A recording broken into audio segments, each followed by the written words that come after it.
Okay, that's exciting. Do you want us to mute, Rob? Unless we're talking. Now I'm right about to have us go live here. Okay, but do you want us to be mute when we're not talking?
All right, so welcome everybody. This is the Past and Future of Environmentalism here for Environmental History Week, part of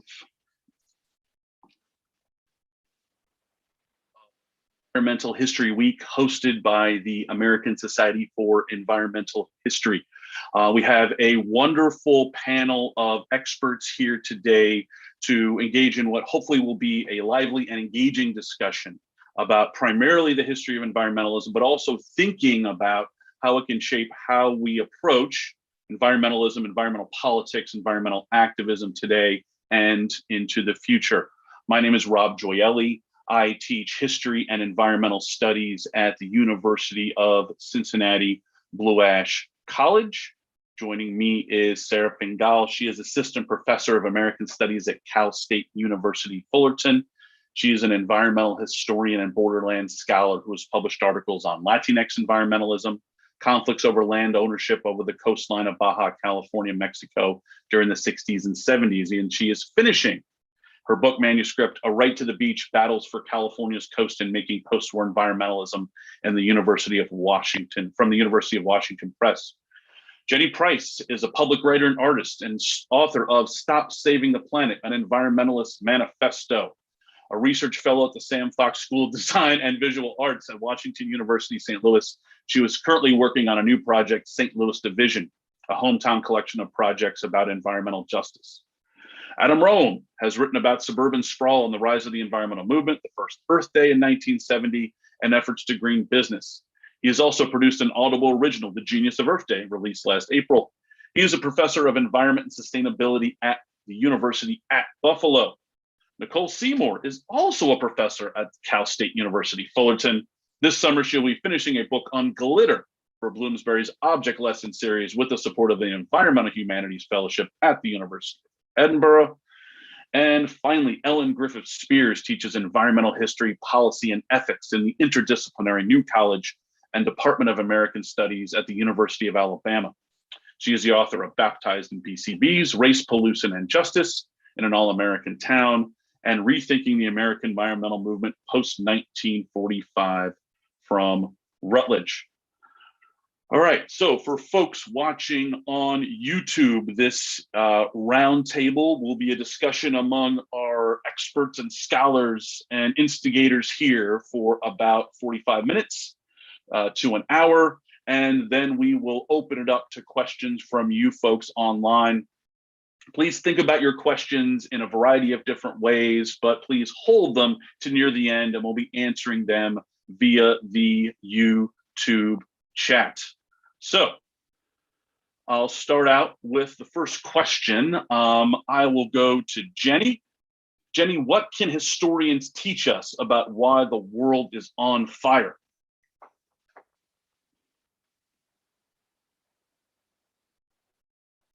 Of course, right. Sorry, wouldn't be a Zoom call without that. Thank you, and it's great to be back at the ASEH, even virtually. It's definitely my favorite conference. just going to say, I think that that the two most important questions we can ask about the big hot fire environmental mess right now is, why haven't we made more progress on stopping it? I mean, this is the 52nd Earth Day, right? And pretty much every crisis you can think of is actually worse. Not all of them, but most of them are actually worse.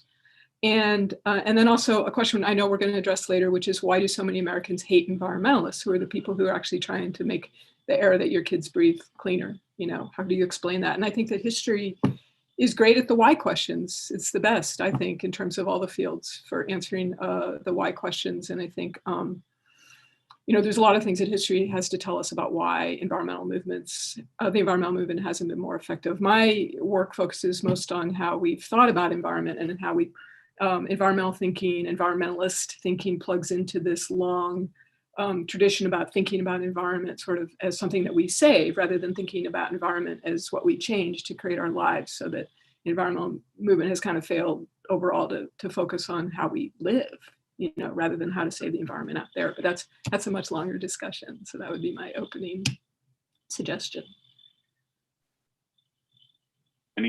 Adam, what can historians teach us about the world we're in today? You know, I used to organize my American environmental history class around two questions. Why do we have environmental problems in the first place? What are their root social, economic, political, cultural causes?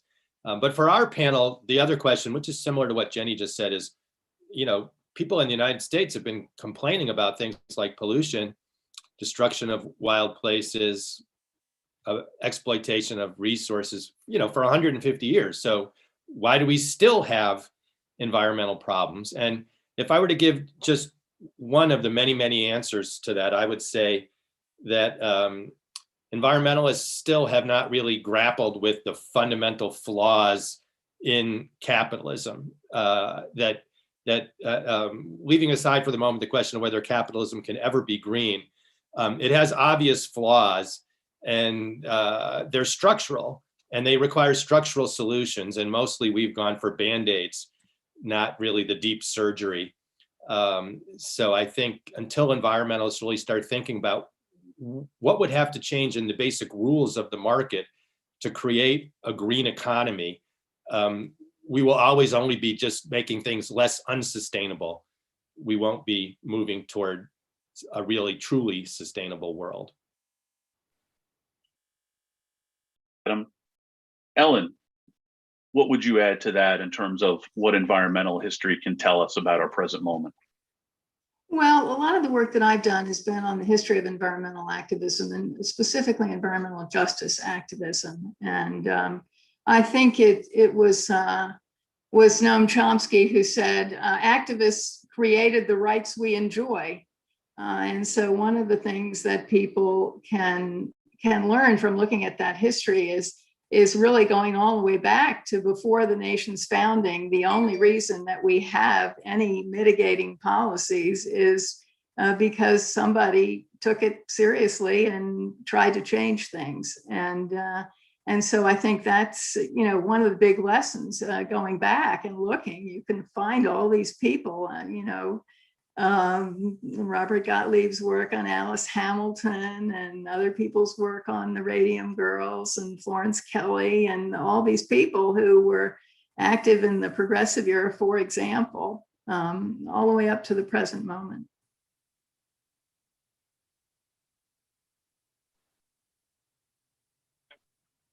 I think that points us towards something, right? And thinking about the world we're at right now, but also thinking about, you know, the examples from the past that can point us towards the future. Sara, from your perspective, you know, what can environmental history tell us about our present moment?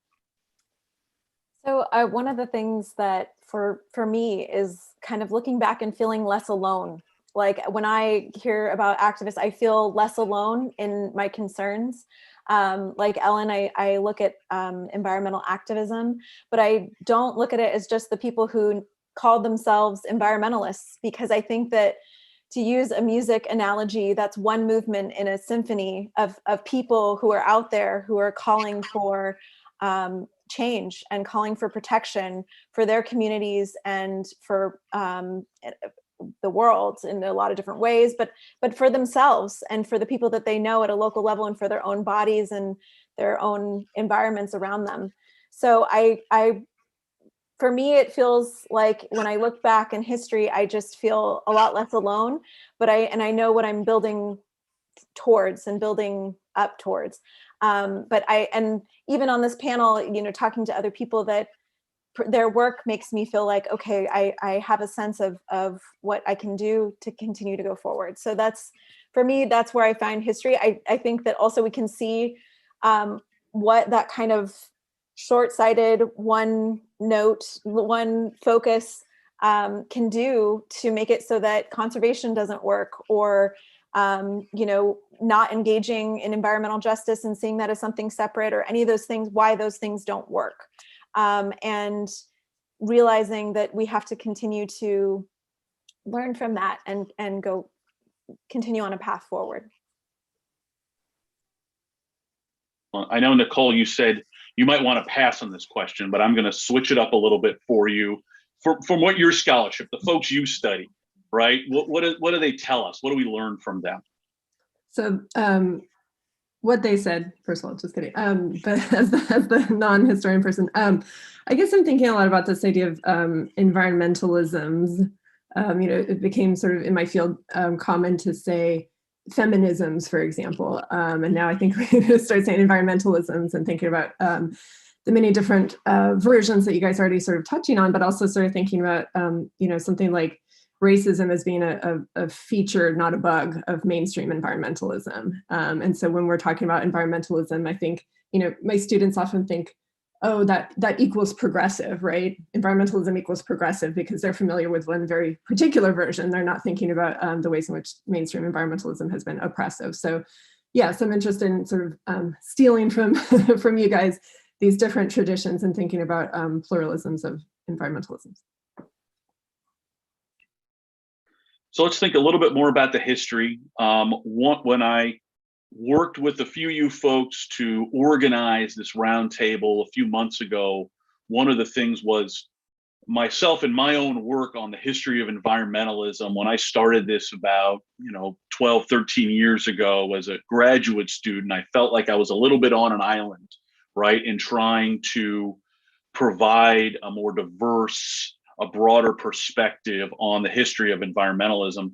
And one of the things that has been so encouraging is the amazing work that's been done by a number of different scholars, including some of you folks here, but also all of us really grappling with that history and that story, right, in a lot of different ways. And I think, Adam, you and a number of folks have also talked about it. So the next question I wanted to pose to us, right, was what stories do we need to rewrite from the past of environmentalism? What do we leave from the history of environmentalism, and or what do we take? So Sarah, do you want to maybe get us started with that? Sure. So I kind of thought about leaving things, and it was hard because I want to also be able to teach my students where we've been and in terms of as a field as well. But I wanted to kind of build on something that Nicole brought up, which is, leaving behind the lack of engagement with anti-racism.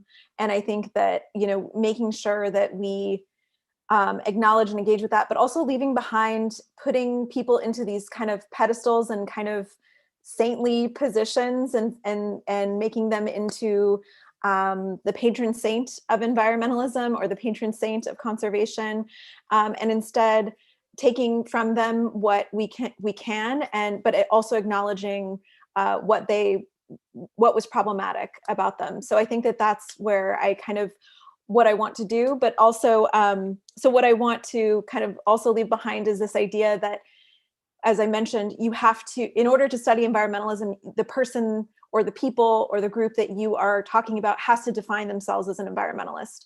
The people that I interviewed were fighting with Cesar Chavez against pesticide use. They were fighting for clean water in their community. They were fighting for beach access, all of those things. But when I asked them, so you're an environmentalist, they said, oh, no, don't call me that. And it clicked for me that that was kind of indicative of what environmentalism meant to this community, and also how we can kind of leave that behind in some ways. And as I mentioned, appreciate it for what it is, but it is just part of this larger kind of multiplicities of movements as environmentalisms.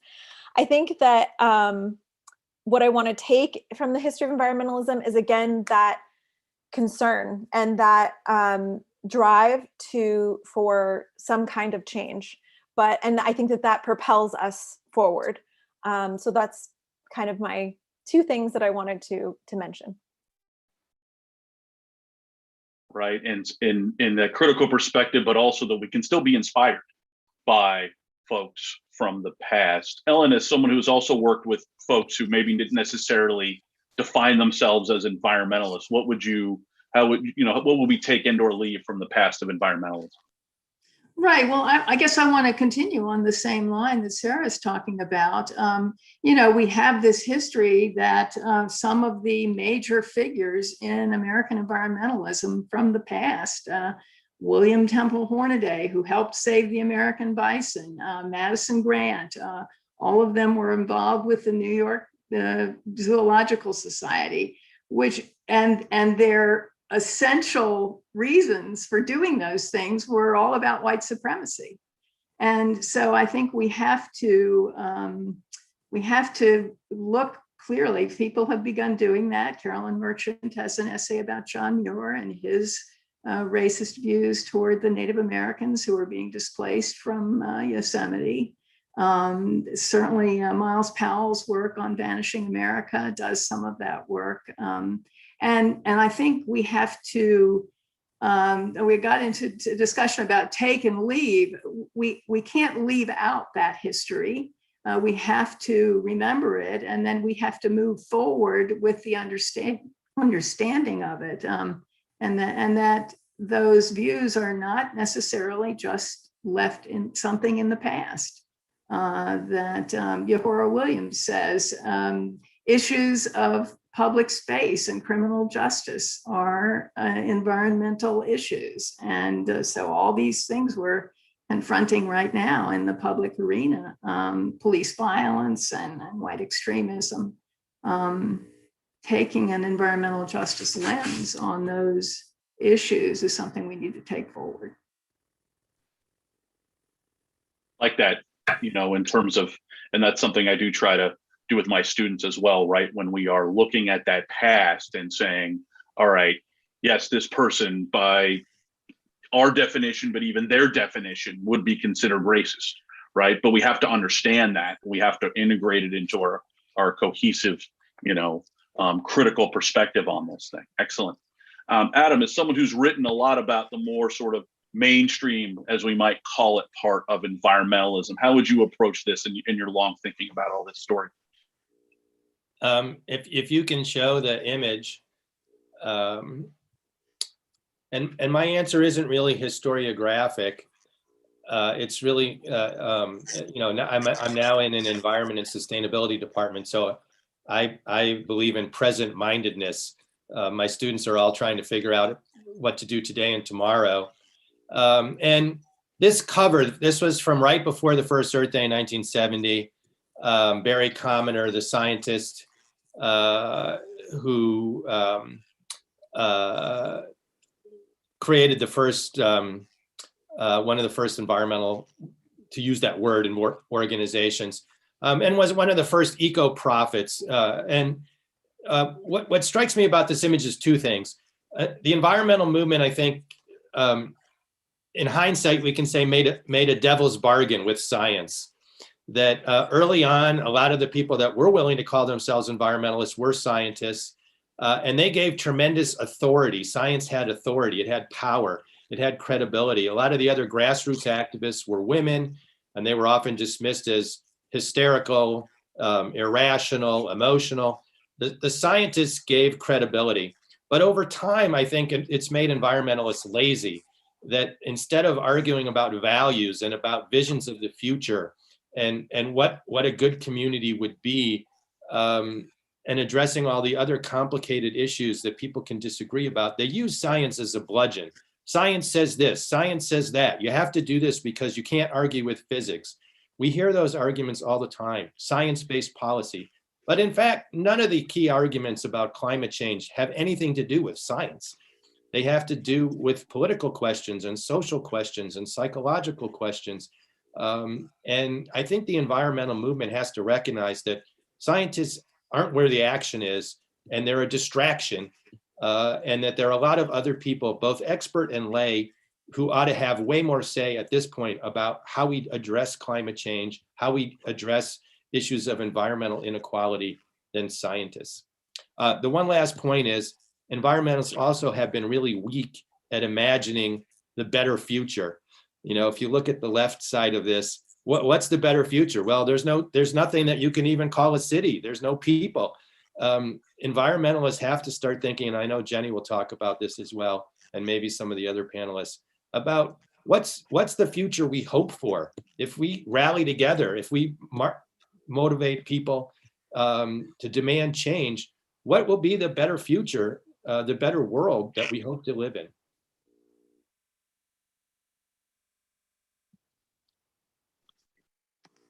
And for those watching this, both historians and scholars and non-historians or scholars, I highly encourage you to look at Barry Commoner. I find him fascinating. His complexity on a lot of these things is really interesting in terms of the science and also his social justice perspective. And so I think that's a great example of those. And I think I like that thing about thinking about our visions for the future. And I think that's something let's pull out a little bit more. But Jenny, in terms of your thinking of, having someone who's really coming together in a critical perspective on environmentalism, how have you thought about the history and how you think, what we should take or leave and things like that? Well, first of all, amen to everything everyone said, and especially Adam to the fetishization of science. I thought that was really wonderful. Not something I've thought about that much. And also amen to what we should take, which is basically environmental justice. Really look at that historically. In terms of what to leave, I would say if I could pick one thing to leave, it would be the mantra, be save the planet. Well, specifically 3 things about the mantra, save, the, and planet. And I would also leave the icon for at least a year, the whole Earth, which I think, as Adam kind of alluded to, also doesn't have any people on it, at least that you can see, which I think is hugely problematic. So I think save as the environmentalist verb is what you should do, has really encouraged this kind of greener than thou, what I call green virtue approach where, you're awesome when you save the planet, right? And the planet or the environment, which is a synonym that we use, is basically has encouraged us to see the environment as one thing, so that it's encouraged this weird kind of like anything you do will save the planet, right? So what do you do when you add what I call green virtue and whole planitude, right? Like everything you do is awesome. Whatever you do is awesome, and anything you do will save the planet.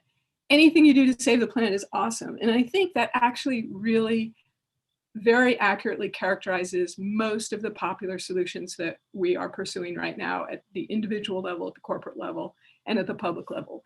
Anything you do to save the planet is awesome. And none of that is really doing anything. A lot of it is really taking us backwards. So it's not challenging how we change environments to create our stuff and how we change environments to create our wealth, which I think is absolutely the 2 most important questions, far more. And then comes, what do you have to save in order to change environments better, much more sustainably and equitably to create our stuff and wealth. And I think almost all of our most popular strategies, from changing your light bulbs to carbon trading, are just completely whiffing on those 2 questions. Yeah. So just a little bit. Excellent. Thank you, Jenny. Nicole, you said you were going to pass on the history question, but anything to pull us together here in terms of thinking about in your work and teaching, what something your students or folks you work with and how they think about the history of environmentalism. Well, I just made a very minimalist list of things to leave because I hear minimalism is a green virtue, and I heard the green virtue is good. Did I get that right, Jenny? Just kidding. Okay, so straightness, whiteness, normativity, dourness, sentimentality, and seriousness we need to leave. And I can expand on that later. if anyone wants. I see all of them. Expand on dourness. Yeah, so sure. A lot of my work has sort of been about, well, this gets to a question we'll talk about later, why do people hate environmentalists? But, there's this large and based in reality stereotype. It's a stereotype of based in reality that environmentalists are just, stick in the mud, killjoys. And I think that's, again, mainstream environmentalism. I think we have to be clear what we're talking about, what kind of environmentalism. But yeah, that just sort of got me into my last book project was about sort of a new generation of environmentalists that are trying to use humor and satire and play and drag and camp to talk about environmental issues, sort of recognizing and sort of undercutting that reputation. So yeah, dourness, sourness, whatever you want to call that, that affect or that vibe, yeah.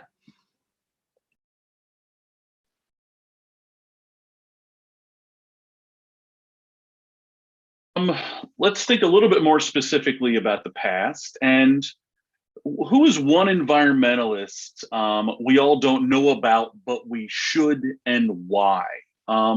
Sara, is that the image that you had sent us?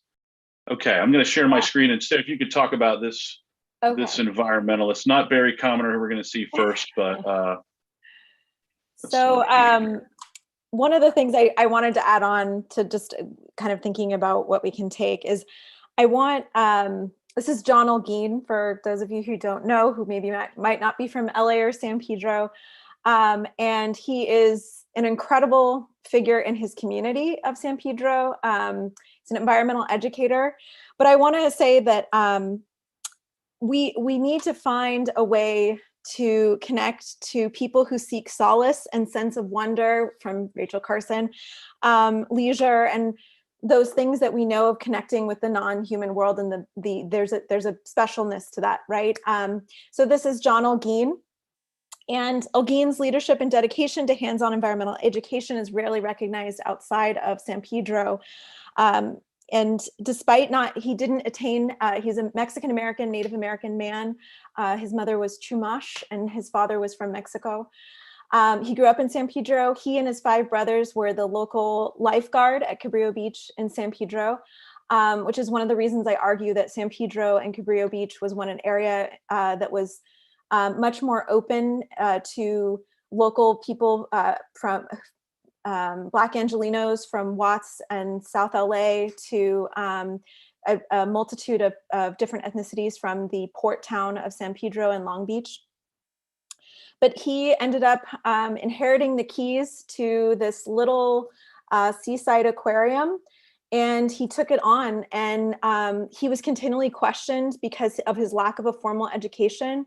So he would get up at 3 o'clock in the morning and read books and educate himself.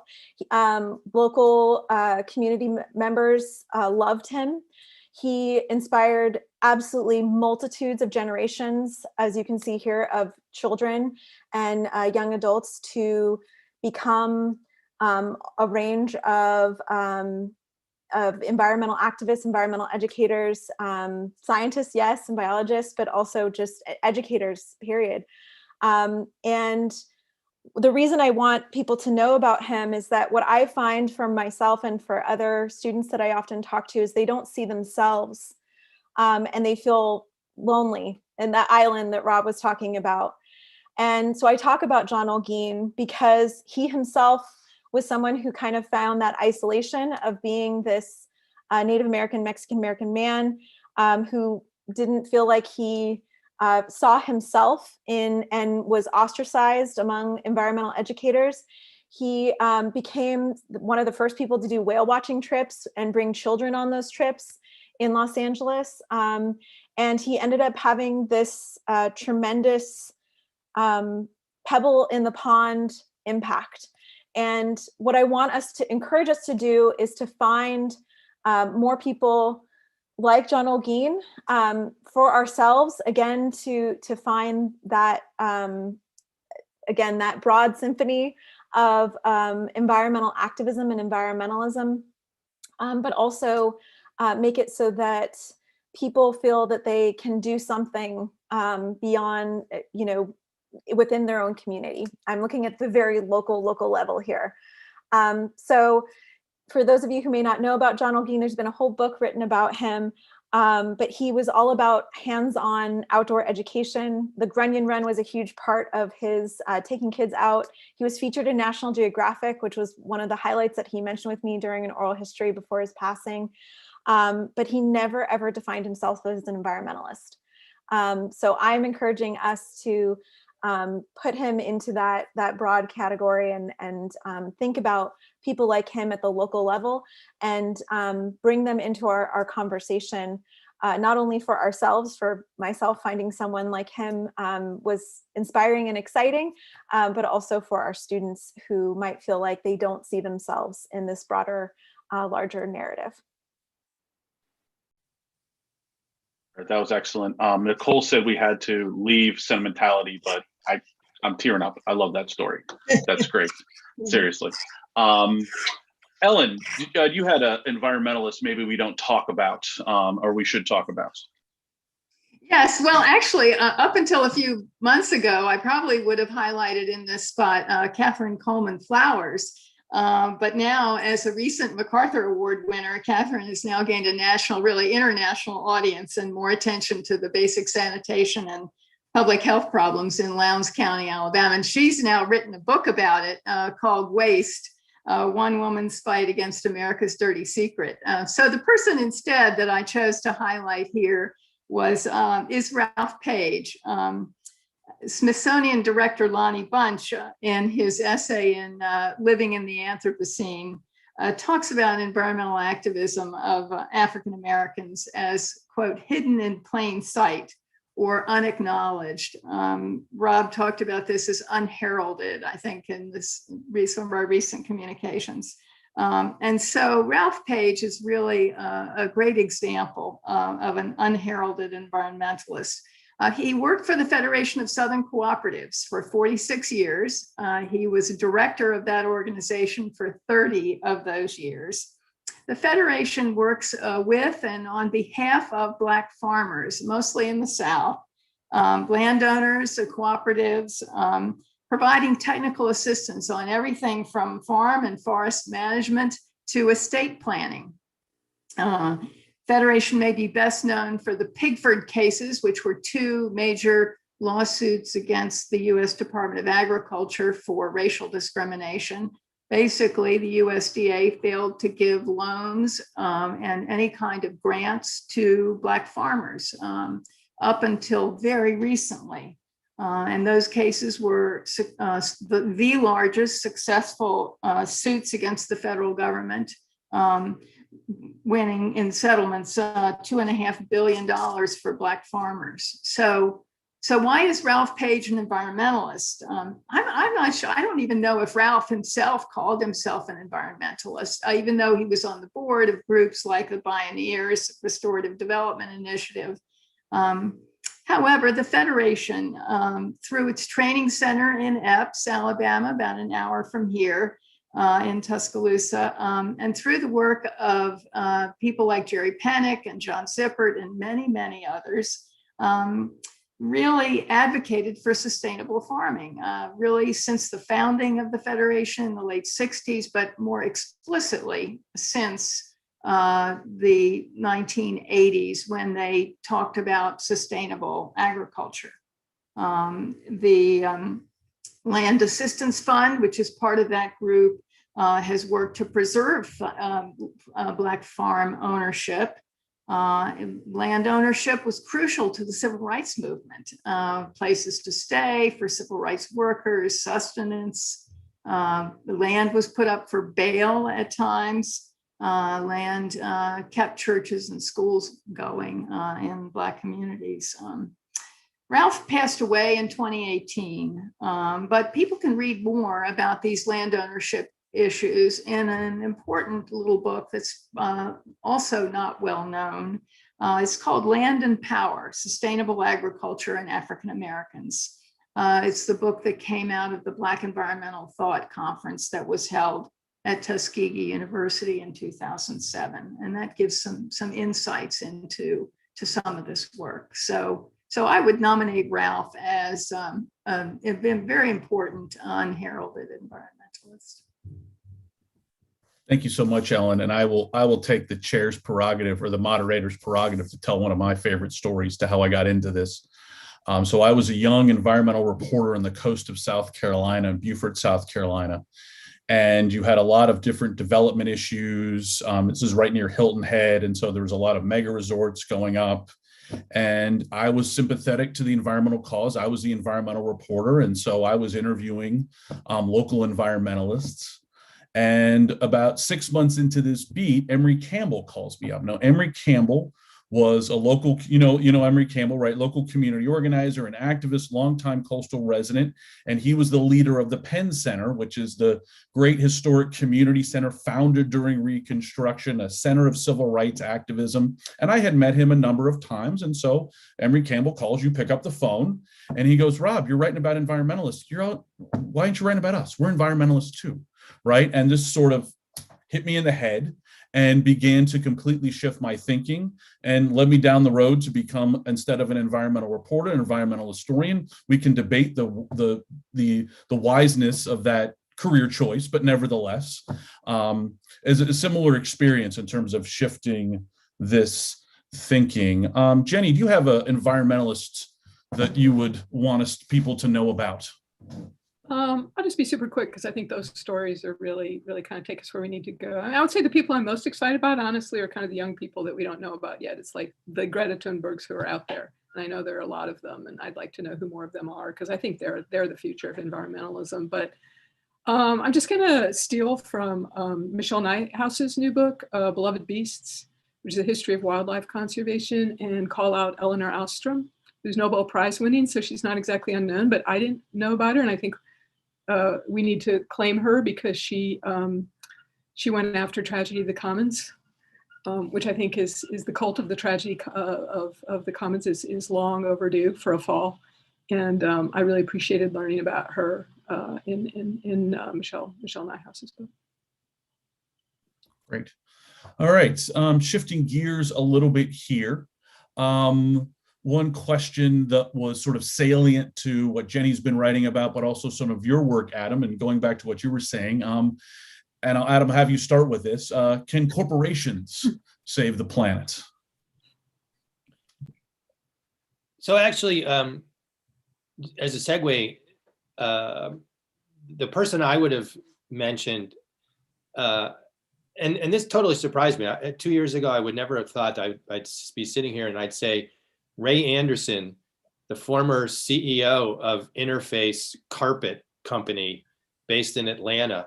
For my formative period, my heroes have always been activists.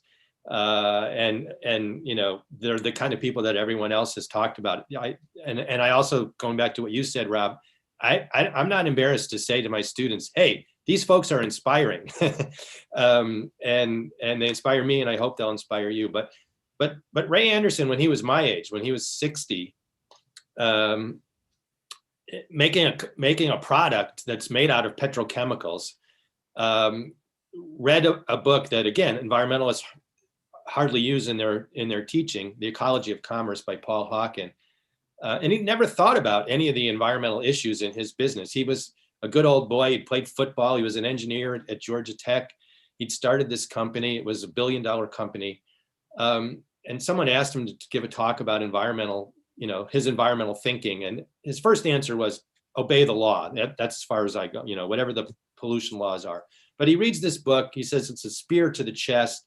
He wants to throw up. He suddenly realizes his company is destroying the planet. Sorry, Jenny. And he really, at the age of 61, says, my company's mission now is going to be climbing Mount Sustainability. It's even higher than Everest. And he did all kinds of incredible things to try to make this company more sustainable, create new business models, and to try to inspire other businesses. He really saw himself as a movement builder, as an activist within business. He knew business itself could not do enough. No one company could do it because he recognized there were systemic flaws. But I now teach his memoir, Mid-Course Correction, and the students are fascinated by it. And when he died, which was about 10 years ago, the leading green business journalist wrote an essay called Why Aren't There More Ray Andersons? And that is a wonderful question for students to think about, because it helps you understand why, number one, why aren't more business leaders talking the way he does? That's an interesting question itself. But even if there were more Ray Andersons, would that be enough? Well, no, it wouldn't. It still takes the rest of us who aren't in business to change the rules that business plays by, to change the incentives. Right now, all the incentives, most of them at least, work against sustainability.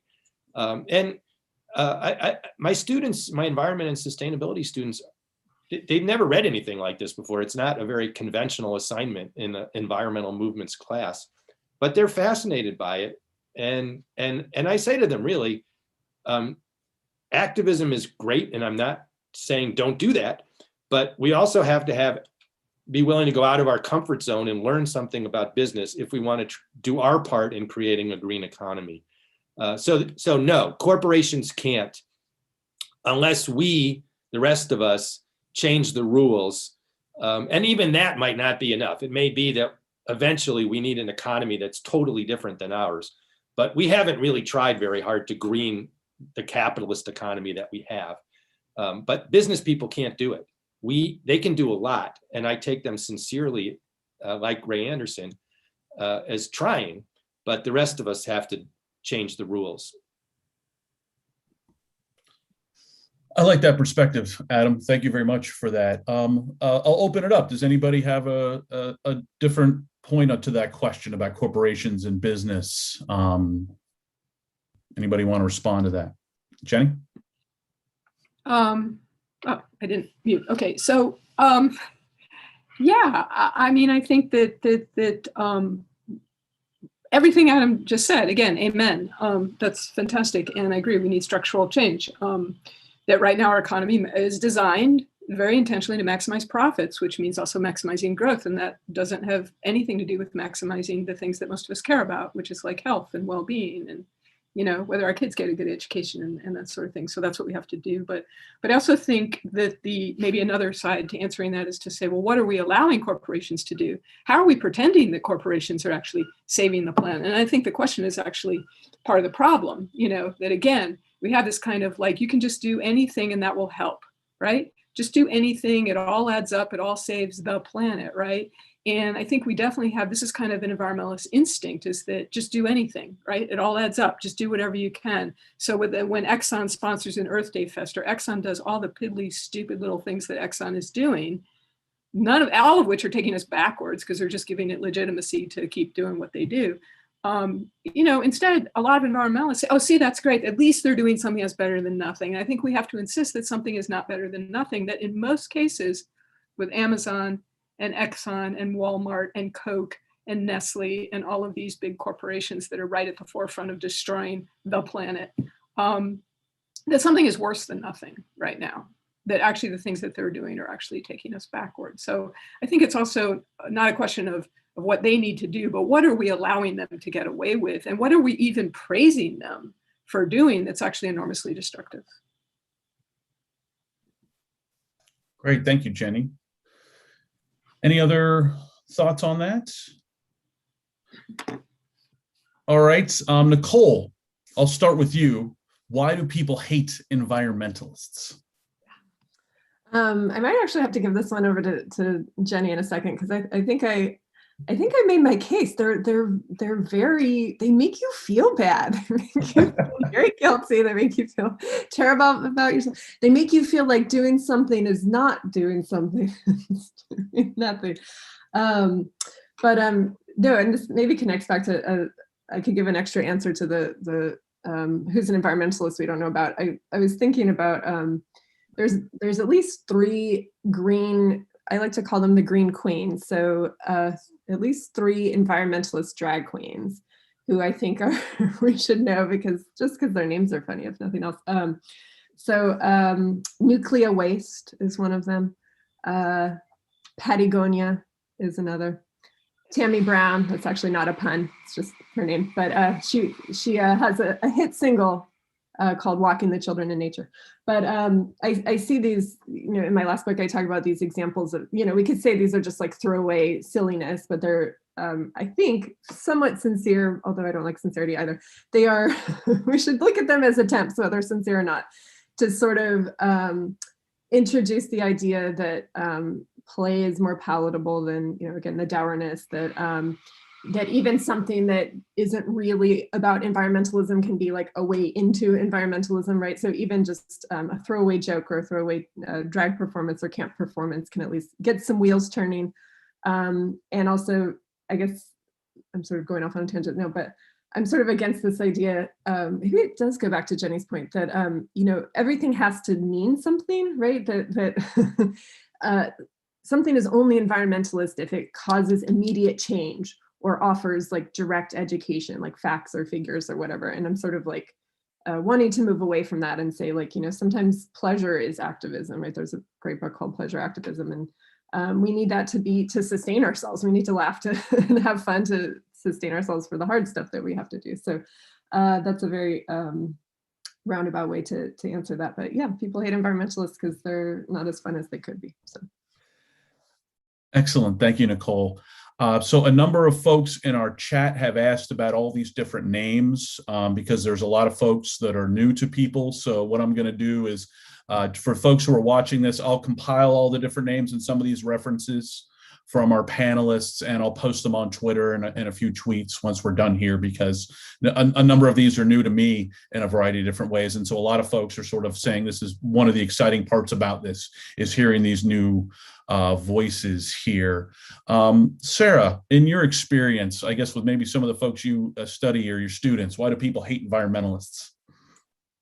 Well, I think this goes back to what Adam's written about in terms of the focus of environmentalism and how it's been this kind of suburban, white, and also women. I think that the idea that this has kind of been laid at the feet of a lot of times women, and said, okay, well, you need to save the planet, you need to do this, and this is part of what you need to do to protect your families, and it gets all tied up with heteronormativity, and but also just kind of laid at their feet as something else to do, I think marginalizes a ton of people. I think just to kind of throw into the corporations, I think corporations have been very good at playing into this idea that environmentalism is emasculating and making it seem like, well, you're not a real man unless you drive a big truck and you are anti-environmentalist, and, again, building on Nicole's comments. So I think that by hyper-focusing on all of those things, and also that somehow middle-class white suburban women can buy their ways out, consume their way out of the problems of this world. My students have kind of looked at how Instagram has targeted particularly young white women, saying, buy this and we'll plant trees, or buy this and this will save the planet. This feels overwhelming and this problem feels so big. And as Jenny says in her book, which I'm also plugging Jenny's book, and is this idea that you have to save the planet and that somehow you're going to buy your way out of it. And of course, that doesn't provide any sense of actual anything, right? Inevitable that obviously that's not the solution. So it just leads to more people feeling disillusioned and feeling disheartened and feeling like, well, there's nothing I can do. And that makes it so that people don't want to talk about it. They, so many times my students don't want to talk about environmentalists because that's kind of a downer. And I encourage people to look at Sarah Jaquette Ray's book on climate anxiety, because I think that our students are anxious, a lot of them. And I think that a lot of people are anxious about these issues and feel like it's just too big. It's just too big of a thing, and it's just too much. And and that little thing, as Jenny was saying, that little thing that I'm doing isn't changing my light bulbs, isn't making any sort of impact. So, what am I supposed to do? And so I put that at some point at the feet of corporations as well, who've been very good at co-opting a lot of this movement and using themselves to say, well, if you buy this, then it'll make you feel better. But I also just want to say that I think that this duality of that has foundations in the 20th century of environmentalism for young white men is to go out and climb a mountain and protect wilderness. And environmentalism for young white women is to buy that greenwashed Tide soap that's going to make it so that this protects the environment for your children and your future, is leaving out everyone else that doesn't fall into that category. And I think that that's where people feel alienated. They feel like, I don't want to be lumped in with this. And I think that it just leaves them feeling like, well, I guess there's nothing I can do. That's an excellent way of framing the issue of green consumption. I think that's excellent, and that's something I've really tried to wrap into my class this semester, really in a heavy way for the first time, because I'm fully appreciating how my students engage with it. Ellen, from your perspective, is there any particular reason you think people dislike or marginalize environmentalists or hate environmentalists? Well, I agree with what's been said, and the things that people are calling for, a real structural change. It's hard to envision how your life will work if that happens. And of course, we have this year now of year and plus of envisioning a dramatic change, and a lot of it has not served people well. And so there are debates about whether the pandemic has made people see more the possibility of change or more fearful of what change might bring. But I think there's some things environmentalists have done or can do that can make a difference in this area. And I think it's listening more is something I think we tend, I'm including myself, we tend to propound, say this is what people ought to be doing. And I think that we need to listen a lot more to the concerns of people in their daily lives. Most of the environmental toxics issues that get discovered by local people, not by scientists or doctors. Come along, the Flint case, Dr. Mona Hatisha, she's done an enormous amount to spread that, but it's local activists really who bring these issues to the fore. And so I think there's some things we can do as historians and as scholar activists to listen more to the concerns about what would it mean for people to take steps that would genuinely save the planet. To go back to our theme here. Excellent, and I like that idea of listening as something for the future of environmentalism. Thinking of that as our last question, Jenny, what would you say we should look for in the future of environmentalism? Oh wait, can I weigh in on hate?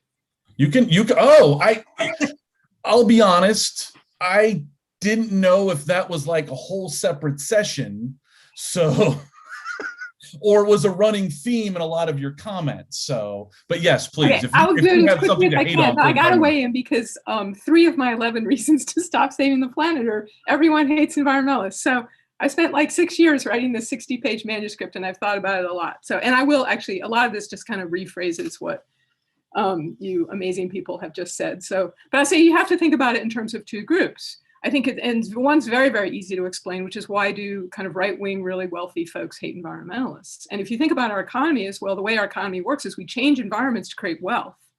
Then it's really not hard to explain why, like, the #1 target for the Trump administration, really over anything else, immigration, anything else, was environment. They just went after it first. They went after it hardest. They went after it fastest. And I think that's not hard to explain. That's why I think. And the other group should be harder to explain, which is why do low-income folks, who are the folks who are suffering the most by far from environmental problems and really are devastated by and large by these environmental problems, why do they? And I think, it's a few things that add up. One is I think our environmental policies have not been helping them really tangibly in any way that they can really feel. So they don't see the results of environmentalism. At the same time, they're being told that they're not good environmentalists, right?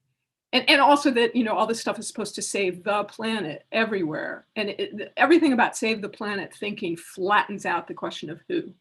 Who is responsible? Who is suffering? Who is benefiting? Save the planet is really good at just flattening all those questions out.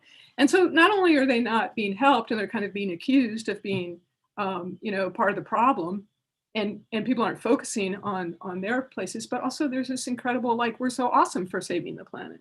So all this stuff that is not helping them at all, people are saying, oh, but we're so awesome for doing it. Look at me, I'm driving a Tesla. Isn't that incredible? This car that you can't afford and that I get all kinds of tax benefits for, and I get to go in the carpool lane.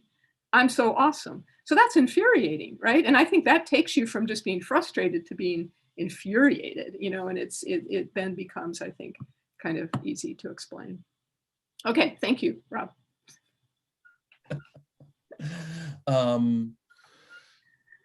Who wants to start with the future of environmentalism? Who has what the future should be? Nicole, excellent. I have an image if you're able to pull it up, but I'll just start talking. It's you're going to see an image, a T-shirt actually from this mutual aid group from Atlanta called For Our Sibs. It was founded by two Black trans people, and so it says mutual aid is not charity. And then it says boost this in the little flip phone. I don't know if you can see that part. They also have some really other great slogans, oftentimes directed at white people that they're asking for donations. So my favorite is give your tax refund to Black trans folks, fuck landlords. Give your tax refund to Black trans folks, fuck landlords. It just rolls off the tongue. It's very catchy. But the reason I'm thinking of this group in terms of environmentalism is, I've been thinking a lot, especially in the past couple weeks, about Christina Sharp's notion of the total climate of anti-Blackness. And I'm just going to read this directly so I get the quotation right. So she calls it the predictably unpredictable changes in climate that nonetheless remain anti-Black. And so I'm thinking of that sort of in terms of the larger climate, but also thinking of a lot of recent work around the notion that LGBTQ folks are more vulnerable to climate change because they are more likely to be homeless. They are more likely to have mental illnesses that we know are exacerbated by natural disasters.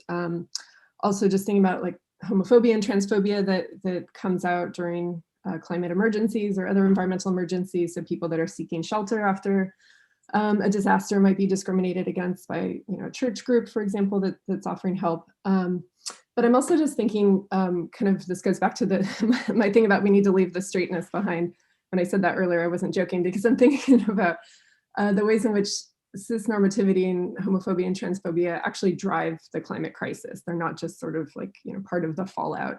And this connects back to a quick comment Sara made about masculinity and driving these trucks. And I'm thinking about there's this article I read about this horrifying increase in purchases of these like mega trucks. Like they jumped like 20% in the last couple of years. And these are trucks that are killing pedestrians at much higher rates because they're, ginormous, and they're also compensating for something, right? It's this fragile white masculinity. And of course they're, guzzling gas. That's like one of the reasons people are buying these is because they have terrible gas mileage. That's like the actual idea here. So cis heteronormativity is killing us, it's killing the planet. So we need more drag queens. That's my shtick. Thank you, Nicole. And I'm glad we got the trucks in there, because I was at the airport the other day, walking up and down the rows, and I was like, when did I wake up? And all these cars got so much bigger, right? And I used to live in the South 25 years ago. Everybody had a truck, but somehow they've gotten that much bigger. It's insane. Adam, what do you think the future of environmentalism is? I see two paths, and for individuals, they're pretty much mutually exclusive, but for society, they're not.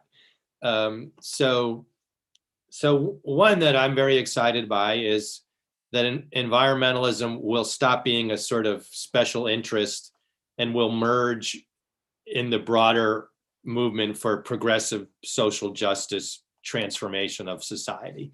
And there's a lot of encouraging signs that that's much closer to happening than it would have seemed possible 10 years ago or 20 years ago or 50 years ago.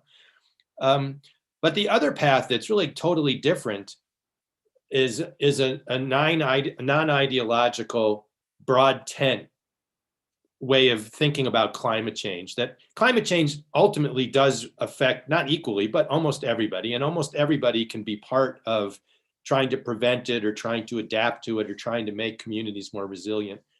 So another way that I can imagine environmentalism going would be that you'd have a lot of people that don't necessarily call themselves environmentalists, but they take climate or nature tree huggers or anything like that, those stereotypes that they want to get rid of as much as some of us do. But where accountants think there's a place for accountants in designing a new economy, or there's a place for chemists, and I don't mean to just pick professions. Obviously, this affects every institution, every part of our lives. But that's an alternative path that I can see, is that the climate issue becomes so obviously one that demands attention from so many people that it transcends ideology. And as I say, individually, you got to kind of choose which camp you're going to be in. But for society, I think both are happening. And it's not clear to me yet which one will ultimately be the more powerful one. Excellent, excellent. Sara, what do you see as the future of environmentalism? I'm just going to echo what people have already said, what Nicole said as well. I think I want to see us not only as historians acknowledging that there's this bigger, broader, I'll go back to my original one, symphony of environmentalism, symphony of environmentalists. I want to see less of what are environmentalists going to take away, but also more about people connecting with what do you enjoy, and also less judgment of they're not using the environment in the right way. So I want to see less of that, because I think from my experience, I see when I go to a park or anything like that, I see people celebrating birthdays. I see people engaging with these spaces and valuing them.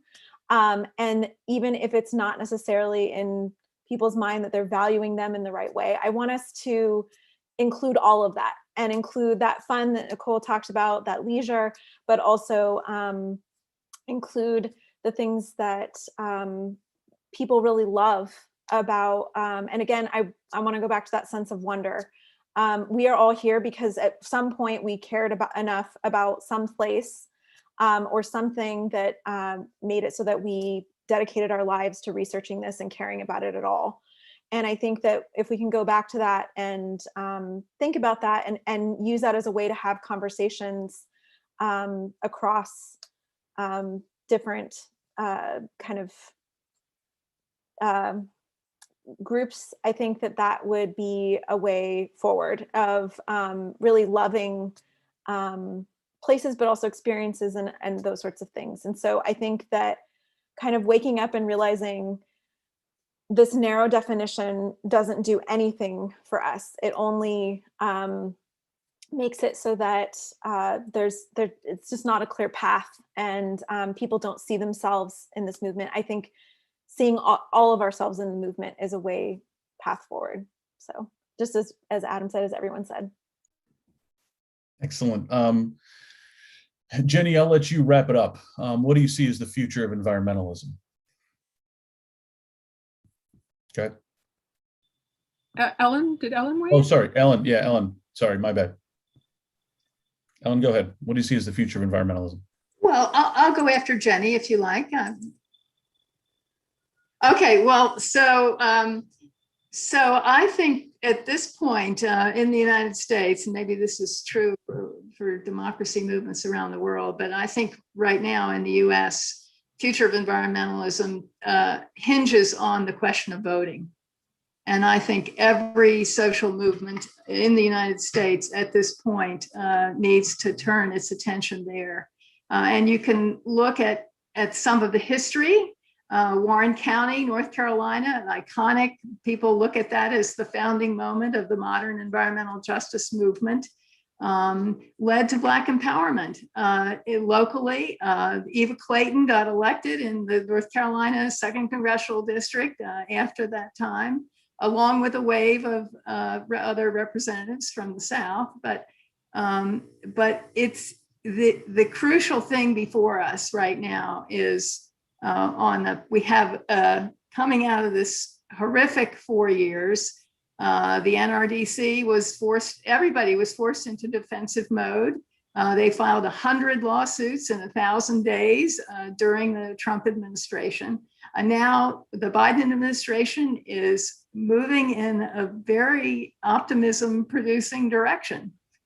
We have the new version, a strengthened version of the Environmental Justice for All Act was introduced by Representative Raul Grijalva and Senator Tammy Duckworth a few weeks ago. And it's would go a long way toward making possible some legal remedies for environmental discrimination, does lots of other good things. So I think we are at a pivotal, always a cautious optimist in this world. We have lots of crises facing us, lots of precariousness, but we have a moment forward. It could all be lost in 2 years or 4 years. And so that's what I want to put on the agenda for the future of environmentalism. Excellent, excellent. Thank you. Jenny?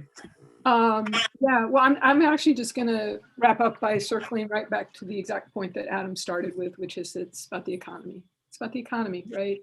And that we have to focus on the economy. It's the economy, stupid, right? Was the slogan, the Democratic slogan practically in 1992 for Bill Clinton. And if the Democrats had seriously taken that really seriously in the ways they should have, could have spared us a lot of the agony of the last 30 years and a lot of the agony that we're going to face. So I think, we have to insist we can never, ever, ever, ever beat back climate change, the sixth extinction, the plastics apocalypse, the forever chemicals that are in everyone's drinking water, all of the crises that have become existential, not just climate change, unless we ask, what does our economy do? What do we want our economy to do? And unless we finally insist that an economy that maximizes growth and profits will never maximize anything else. And that most of the big solutions are which are about green growth, green growth and green capitalism, though I try to avoid using the word capitalism, honestly, is none of those are ever going to work. In fact, things will probably just get worse because they're not actually tackling the root causes of environmental problems. And we can't tackle environmental problems problem by problem, pollutant by pollutant. We have to finally tackle the root causes of this problem, which is an economy that ignores environmental costs and social costs. So I just end with that.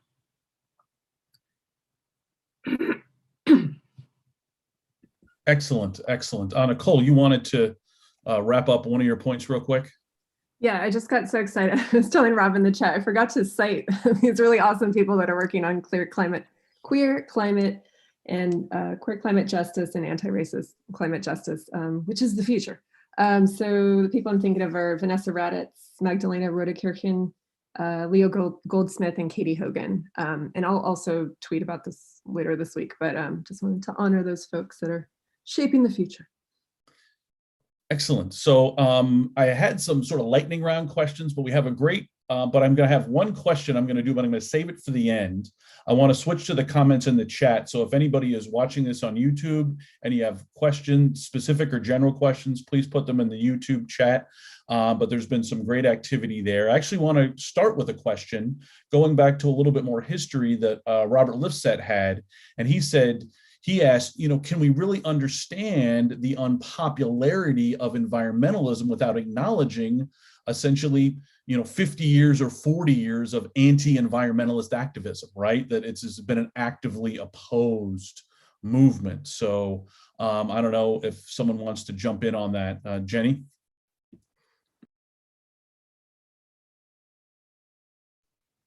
Was that time number 3? Absolutely. You can't lay this all at the feet of environmentalists. There's no question. Fox News has something to do with it, right? The right-wing Republicans have something to do with it, to put it mildly. And on the other hand, what I'm really interested in is why do we make it so easy for them?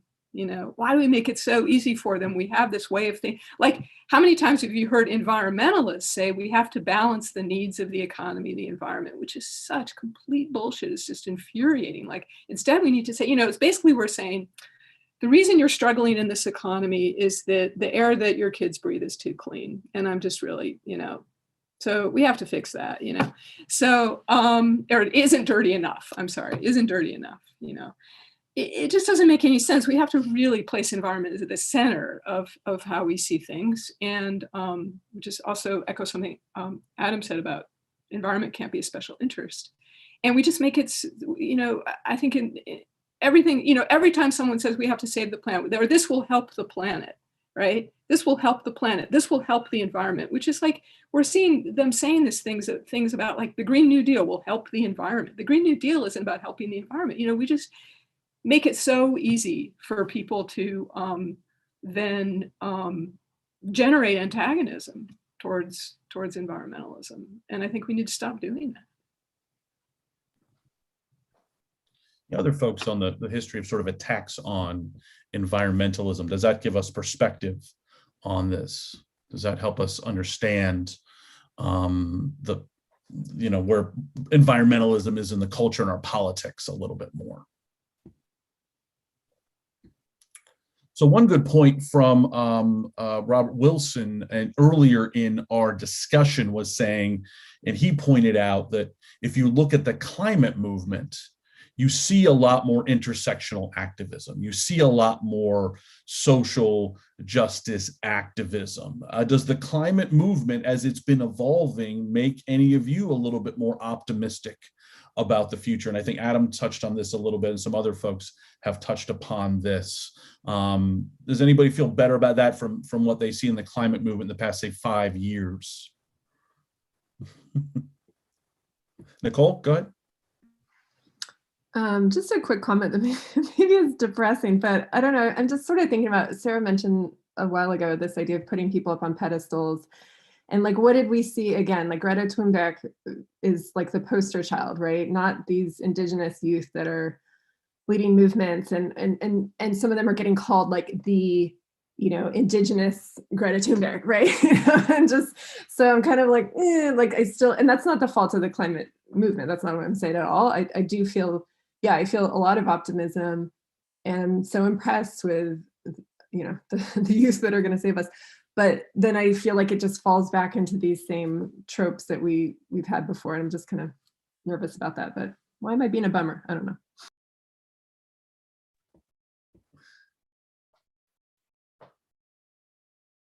I think that's a good point. Ellen, go ahead. You're muted, Ellen. Yeah, sorry.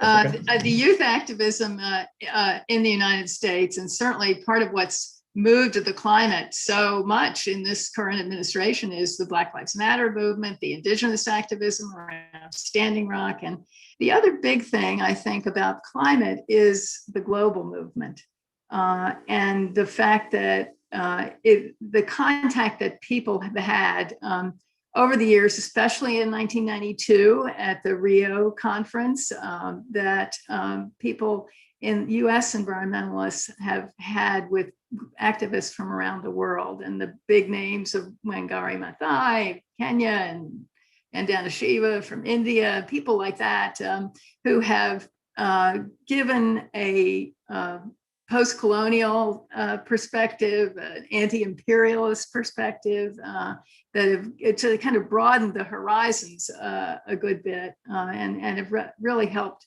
push the social justice side of climate activism, the Bali principles, all those things that have had an impact on what have been referred to as the mainstream groups in the US and Europe. And so I think that's another thing that's sort of driving things toward climate justice activism.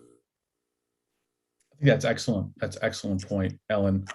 We have a staff member at my college who was a returned Peace Corps worker from the Pacific island of Kiribati, and he has become a pretty thoroughly engaged climate activist.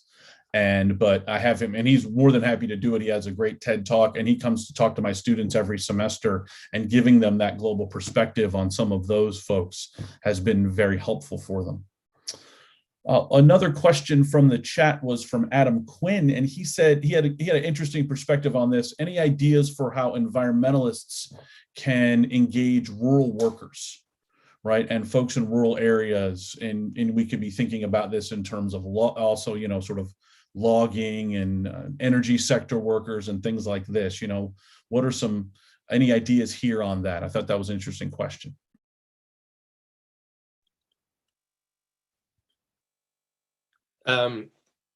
This is kind of trivial, but when I taught at Penn State, the first day of deer hunting season was a holiday. School was closed, K to 12, the university was closed. And the vast majority of my students, female as well as male, were hunters. And that's totally alien to my upbringing and whatever. But I got tremendous mileage out of just saying that I appreciated that they had a different way of relating to the outdoors than me, but I took it very seriously, that for them, hunting was a way of communing with the outdoors. And the larger point I made goes back to something you said, Rob, before and Ellen, about listening, about empathy. If we want to bring other people into the conversation, especially people who are not skeptical of the science, but just skeptical of our worldview, we have to show that we're willing to try to understand what they like and what they care about and what they hope for the future. And as I said, for me, it took a little while to think about how I could talk about hunting in a way that didn't sound insincere. But a lot of students, surprisingly a lot, wrote in their term end evaluations, I loved it when he said something nice about hunting, because that was obviously a stereotype that they had about people like me, that I hated hunting. So that's just one small way of thinking about it. Yeah, I think that's good. Go ahead, Sarah. I just want to echo what Adam said. And Lisa Fine at Michigan State University has done work on kind of the protection of Detroit workers, auto workers who wanted to protect wetlands for hunting. And I myself, I lived previously in Michigan, and that was one of the things that came up, was hunting and hunting culture with students, and using that as a way to kind of have these conversations. But this is not new. The people who were proponents of Save the Bay in San Francisco, some of their allies were hunters who wanted to have these leisure experiences and felt like if the wetlands were lost, then there would not be those sorts of experiences. I also think, I don't know what the answer to this is, but I almost feel like we need a different name than environmentalism, because there's so much stigma and so much baggage and so much weight.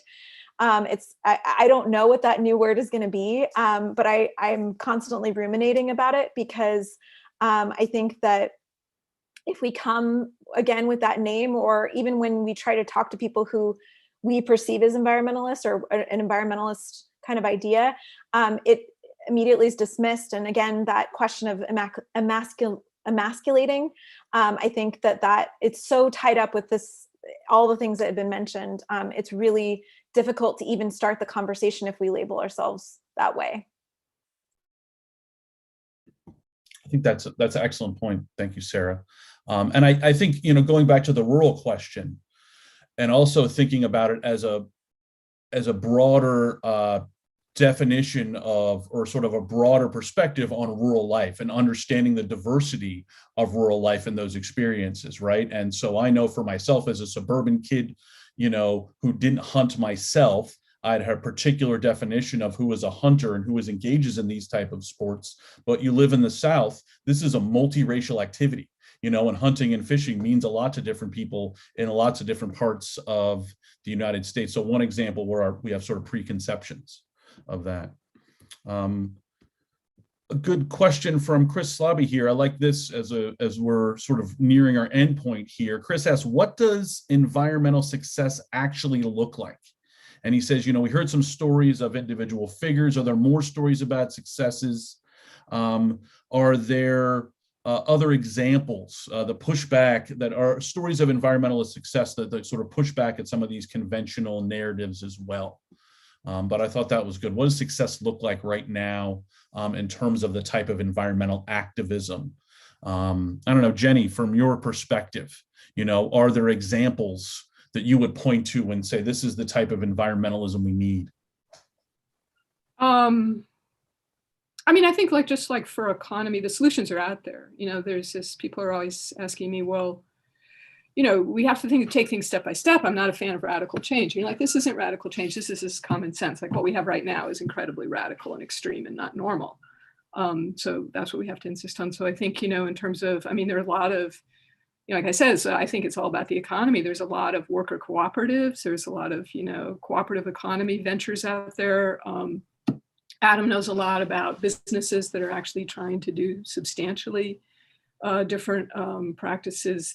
I'm trying to remember now. I have a whole list of sort of models, almost none of which I can. There are countries where basically that aren't pushing this myth of recycling, where they're not producing waste in the first place. Or we have now laws for plastic bags. These are all tiny things, but.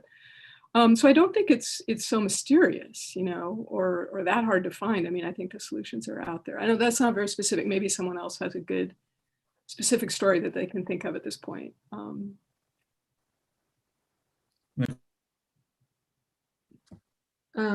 Yeah, this is not a specific example, but it's like a feeling. I work on affect a lot, and I think it's the feeling of community. I think if that's not success, that's like the path to success, because a lot of people have written about this idea that we're too mobile these days, where we don't have like a connection to where we live. We're commuting, we're doing this, we're doing that, and even if we do care about the local area we live in, we don't always know the people that live there, right? Maybe we came from somewhere else, we got our PhD somewhere, we moved somewhere else. It's a very luxury problem, but yeah, I'm just thinking about the various things that happened in the last couple years, and climate marches I've been to, Black Lives Matter marches I've been to, and how there's, people handing out water, which we found out was really bad from Georgia passing that law against handing out water to people in the voting lines. But, just like the care, the sense of having community, sense of like, even if I go to this march and I don't know anyone, that's okay. Someone's going to hand me like a granola bar, someone's going to chat with me. There's going to be a guy at the front blowing bubbles, again, that pleasure stuff. And so, yeah, I think that a lot of people are afraid, maybe this is just from my personal experience, but a lot of people are afraid to get involved in things because they feel like they don't know enough, or they don't know enough people, or they don't know where to start. And so having that sense of community seems important. Excellent. Excellent. So Kathy Morse had a question that brings us back from a little bit more to a scholarly and institutional perspective, but I think this is excellent. So Catherine asks, thinking of your readers and students in or outside the classroom, what do your critiques mean for the future of environmental studies as well as environmentalism? And Sarah Elkin added in, what do they mean for the future of sustainability as a field? Where do we take this in our scholarship, in our curriculum, in our pedagogy, right? Where do we, and that's something I've done a lot of thinking about, and I know I've talked about this with a few of you, where do you think the future is there, or what are some of the things we need to be doing?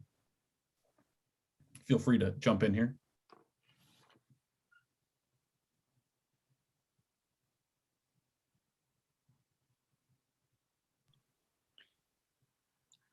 I moved from a history department 2 years ago to an environmental and sustainability department, and that's really been a more radical change than I thought. It's really, my department is a problem-solving department. It is not a provide critical perspective department, and obviously the providing critical perspective is crucial, but it's really made me realize that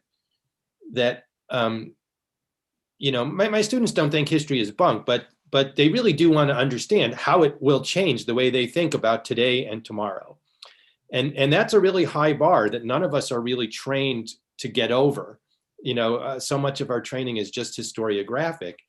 And when I remade this environmental movements class, I realized that something that I never really thought about when I just taught history courses is theories of change. And that's really the theme of my course. So it starts with the Green New Deal and, Varshini Prakash, at Sunrise Movement, they have an explicit theory of change.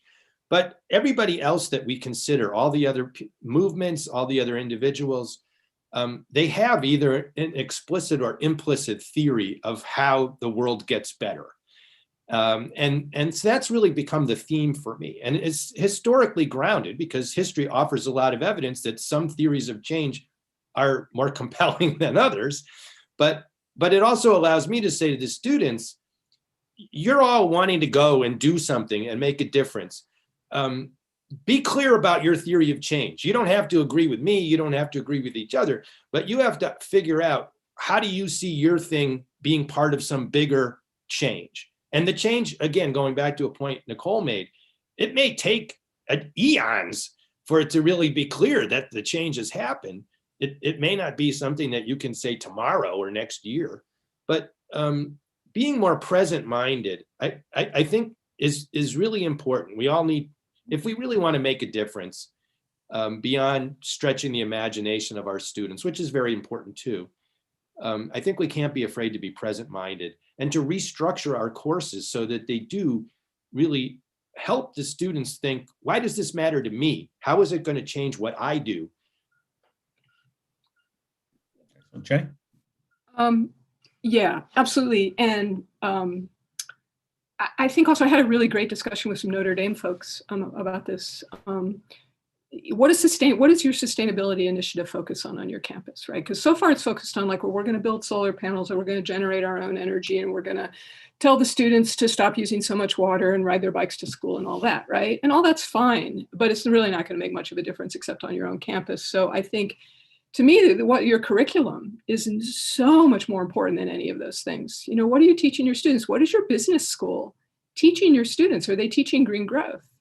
Are they just perpetuating these myths? Are they just perpetuating these fantasies when we're completely out of time and we have no time to keep, believing in them and pretending that this stuff is going to actually do something? What is your economics department doing? How are your historians teaching? Are they teaching as this kind of celebration of what the environmental movement has accomplished? Or are they actually engaging these incredibly difficult, complicated issues and using history to change with these things? And then, of course, unfortunately, you have to ask, how is your university moving money around?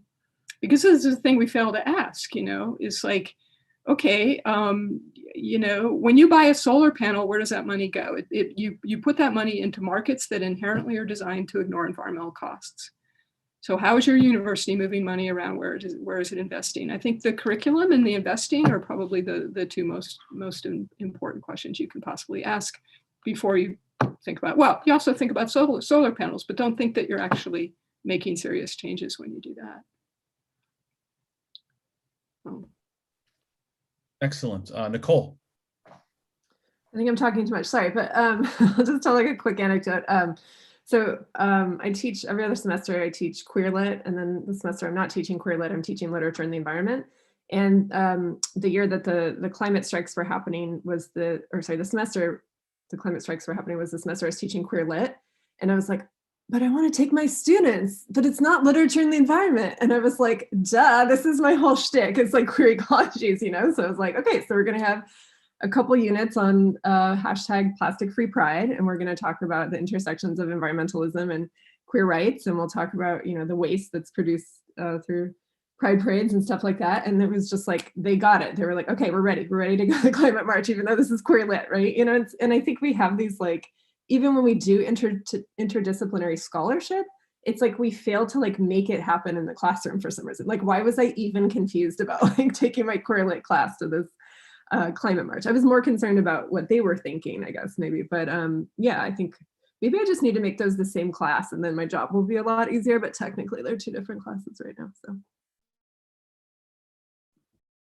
Yeah, I like that. Just ignoring those boundaries we put in our head. You know, obviously there's different structures depending on our institution, our department, and what we have to teach, but just sort of doing that in our own perspective can be very helpful. All right. Anybody else on sort of approaches to our curriculum and our pedagogy? All right. So we are wrapping up here. I'm going to ask everybody 2 more questions. The last question is going to be very quick. This is my one lightning round question that we have time for. In one sentence, what gives you hope? What's the one specific thing that gives you hope? Sarah, you smiled, so I know you now have an answer to this, and I'm going to vamp to give you an extra 10 seconds to think about this. What gives you hope? Oh man, I think I was kind of laughing to myself. There's just it. I think that I was kind of laughing to myself because John Elgine gives me hope. I want to plug Jenny Price 100%. Her Malibu Rangers. For those of you who don't know what I'm talking about, please just look it up. The LA River stuff. Her LA River stuff. I'm a Southern Californian. Please just look up her stuff. Her stuff.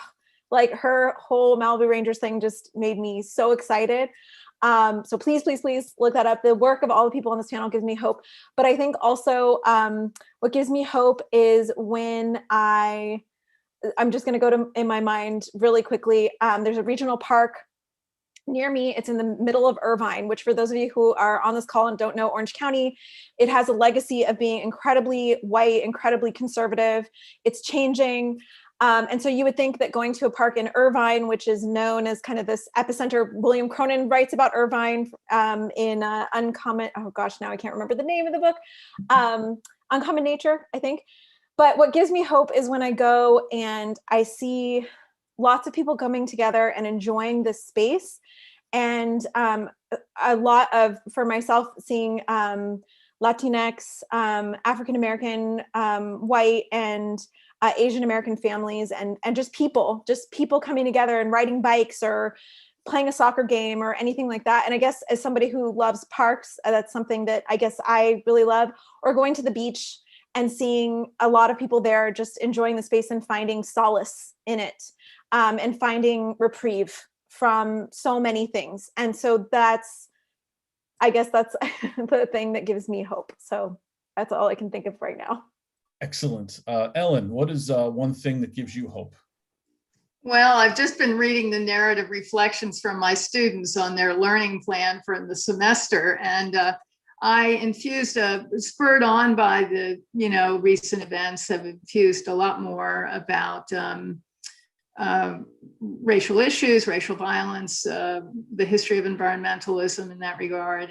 And so many people highlighted their understanding expanding, mostly white students highlighted the expanding of their understanding. And I think we're at a moment where that cultural change is really happening. And the leadership, other people have mentioned this, the leadership among young people is just, it's taking off in a way that seems to come around periodically, that's pushing all of us in important directions, making possible these policy initiatives at the national level. So that gives me a lot of hope. Excellent. Nicole, what's one thing that gives you hope? I don't know if I'm like in the hope zone yet, but I think I'm just like coming out of the not fully demoralized every single day, kind of what Ellen was hinting at. Just there's so much work to be done and we can't be complacent, but I just feel like, it's not just a constant barrage every single day of just the most degrading treatment from our highest elected officials. So, yeah. Okay, I like that. Adam, what's one thing that gives you hope? I'm going to cheat. So Earth Day 1970, that story is one that I often turn to when I'm feeling depressed.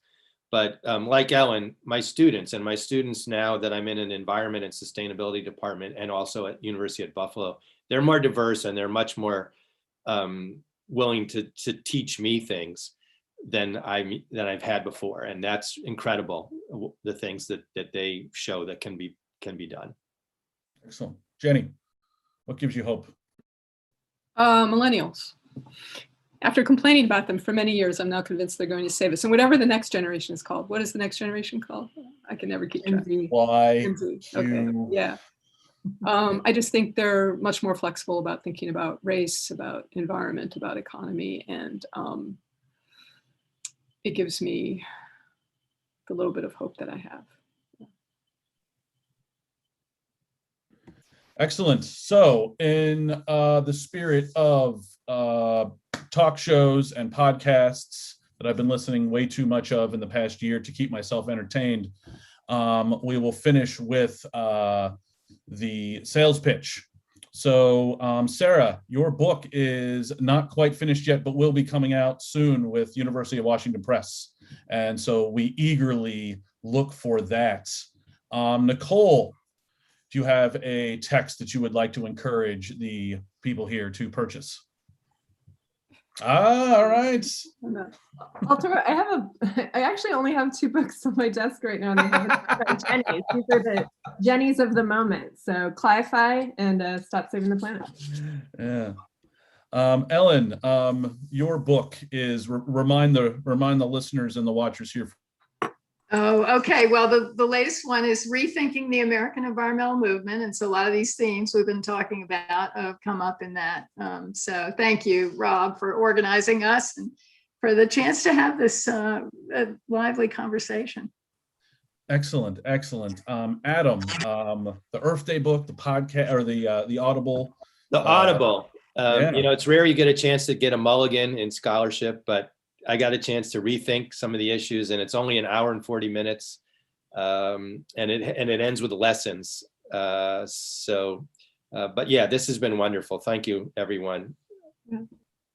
Yeah, and Jenny, this is the launch week for Stop Saving the Planet. It launches tomorrow, but Launch tomorrow. There it is. Nicole already. Okay, I do have a book launch on Wednesday. Left Bank Books. If anybody wants to come to that, but I'm going to plug Nicole's book since she didn't do it herself. Bad Environmentalism is a wonderful book and really critical to all the kinds of things we're thinking about today. And it's got jokes, lots of jokes. And it's about jokes. And I can fully endorse Jenny's book. I signed it this semester. The wonderful folks at our publisher were able to get me pre-release copies for my students. And it is also from a professor at a open access public university. It is a wonderfully accessible $9.99 and is an excellent read. And so I highly recommend it moving into the future. Thank you everybody for being here today. Thank you to everybody who are watching. We had about 35 to 40 people, but we had a wonderful conversation. I'm going to save that chat. And for those watching, I'm going to compile a number of the people we mentioned here, some of the readings, stuff that was new to me, which is very exciting. So I'll get these from our folks and I'll put up a little list in Twitter here. So thanks to everybody for being here today. Please take a look at the Environmental History Week schedule, a number of bananas panels the rest of the week. I'm on a great one with lead poisoning and thinking about lead poisoning in the age of COVID. And we have some other panels. Anybody else here in a panel this week they want to promote real quick before we? All right. Let's plug your work, Rob. Yeah. Check out Rob Gioielli's. Fine. Yes. Environmental Activism and the Urban Crisis, Baltimore, St. Louis, Chicago. Thank you very much. It is finally at an accessible price of $39.99. All right. Thanks a lot, everybody, for watching along and for being here today.